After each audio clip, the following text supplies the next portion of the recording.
कक्षा चौथी, विषय हिंदी, उपविषय पाठ 6, पोंगल। भारतीय संस्कृति प्राचीनतम संस्कृति होने के साथ साथ एक जीवंत संस्कृति है। इसमें रंग भरने का काम त्यौहार करते हैं।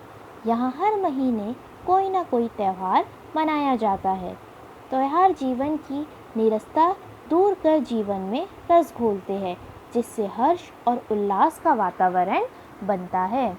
बच्चों, हमारे देश यानी भारत एक ऐसा देश है जहाँ कई त्यौहार मनाए जाते हैं और शायद ही कोई एक ऐसा दिन होगा जब यहाँ कोई पर्व त्यौहार ना मनाया जाता हो। आज इस पाठ में हम ऐसे ही कई त्योहारों में से एक खास त्यौहार के बारे में जानेंगे। तमिलनाडु, जो कि भारत का एक राज्य है, जहाँ पर धान की नई फसल कटने पर एक त्यौहार मनाया जाता है जिसे हम पोंगल के नाम से जानते हैं। पोंगल उत्तरायण के आरंभ का सूचक है। उत्तरायण यानी सूर्य का उत्तर दिशा में जाना। पोंगल के पहले दिन को बोगी कहते हैं।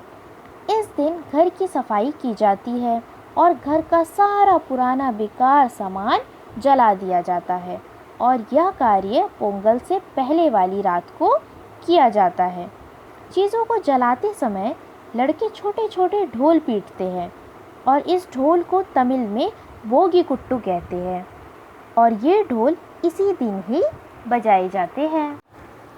सांझ यानी शाम के वक्त जब घर में सफ़ेदी हो चुकी होती है, तब फर्श को रगड़ रगड़ कर धोया पोंछा जाता है और चावल के आटे से फर्श पर आकृतियाँ बनाई जाती हैं, जिन्हें कोलम कहते हैं। पोंगल के त्यौहार में शकरकई पोंगल नाम की एक मीठी पकवान बनाई जाती है। शकरकई पोंगल बनाते समय उसके बर्तन पर हल्दी का पौधा बांधा जाता है। तमिलनाडु के जो लोग होते हैं ना, वो हल्दी को पवित्र मानते हैं। इन्हीं दिनों ईख की फसल भी तैयार होती है। पोंगल की पूजा से पहले नए कपड़े पहने जाते हैं, नहीं तो उन्हें पूजा में बैठने की अनुमति नहीं दी जाती है। ईख काट काट कर गंडेरिया बनाई जाती है। तमिल में ईख को करुम्बू और गंडेरी को करुम्बुटुंदम कहते हैं और पोंगल के बाद वाला दिन माट्टू पोंगल के रूप में मनाया जाता है और इस दिन खेतों में काम करने वाले बैलगाड़ियों, हलों और दूसरे औजारों हथियारों पर रंग रोगन करते हैं। बैलों के सींगों को घिस घिस कर नोकदार बनाया जाता है। उन पर रंग रोगन लगाकर उनकी नोकों पर धातु के छल्ले यानी रिंग मढ़ दिए जाते हैं।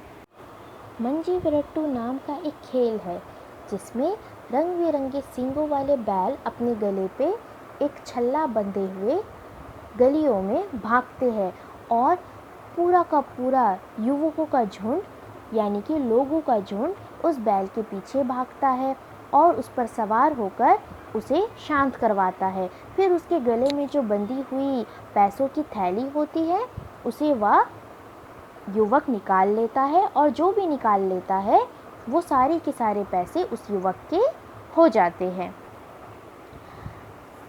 सायंकाल ग्राम देवी के मंदिर परिसर में महिलाएं पूजा करने आती है। इसके बाद शुरू होती है बैलगाड़ियों की मनोरंजक दौड़, जिसमें सभी आयु के वर्ग के लोग उत्साहपूर्वक शामिल होते हैं।